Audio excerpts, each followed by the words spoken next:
વલસાડના તીઘરા ગામમાં માતમ છવાયો. ટ્રક ચાલકની ભૂલને લીધે માતા પુત્રએ જીવ ગુમાવ્યો. અકસ્માત કરી ટ્રક ચાલક ઘટના સ્થળેથી ભાગી છૂટ્યો. વલસાડ તાલુકાના તીઘરા ગામમાં એક મુસ્લિમ પરિવારના માતા અને પુત્રનું માર્ગ અકસ્માતમાં કમકમાટીભર્યું મોત થતાં તીઘરા ગામમાં શોકની કાલીમાં છવાઈ ગઈ હતી.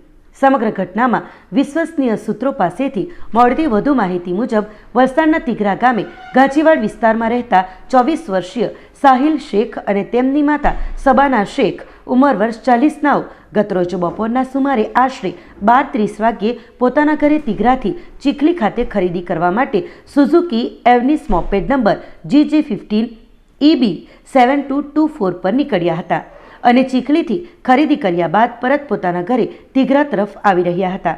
તે દરમિયાન વલવાડા હાઈવે ઓવરબ્રિજ પર એક સળિયા ભરેલી ટ્રક રસ્તા વચ્ચે ઊભી હતી, જે ટ્રક ચાલકની ભૂલને લઈને પાછળથી મોપેડ પર આવી રહેલા માતા પુત્ર ધડાકાભેર અથડાતા બંનેને માથાના ભાગે ગંભીર ઈજાઓ પહોંચી હતી અને બંને માતા પુત્રએ થોડી જ ક્ષણોમાં દમ તોડી દીધો હતો. આ બનાવ બાદ ટ્રક ચાલક ટ્રક લઈને ઘટના સ્થળેથી ભાગી છૂટ્યો હતો, જે અંગે ભોગ બનનારના પરિવારજનોએ અજાણ્યા ટ્રક ચાલક વિરુદ્ધ ચીખલી પોલીસ મથકે ફરિયાદ નોંધાવી છે. મારું નામ રમીઝ ગાંચી છે. હવે બનાવ બનવામાં એવું કે મારો ભાણેજ અને મારી બહેન કાલે બપોરે આશરે 1 થી 2ના વચગાળામાં એ લોકો ચીખલી શોપિંગ કરવા માટે ગયેલા હતા.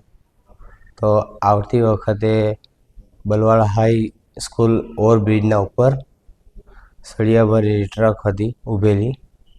તો તેમાં એ લોકોની ગાડી અથડાતા ગંભીર ઈજા બહેન અને ભાણેજ બંનેને થયેલી છે.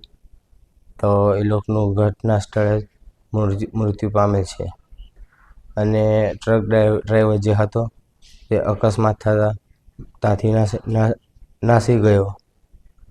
તો અમારી એવી માંગ છે કે ટ્રક ડ્રાઈવરને પકડે અને એમને ઇન્સાફ મળે એવી અમારી આશા છે. આપણી સંકલ્પ ન્યૂઝ ચેનલને સબસ્ક્રાઇબ અને લાઇક કરો, બેલ આઇકન દબાવો, જેથી આવનાર ન્યૂઝ અપડેટ્સની નોટિફિકેશન આપના મોબાઈલ પર સૌથી પહેલાં પહોંચે. Like, subscribe and share the video.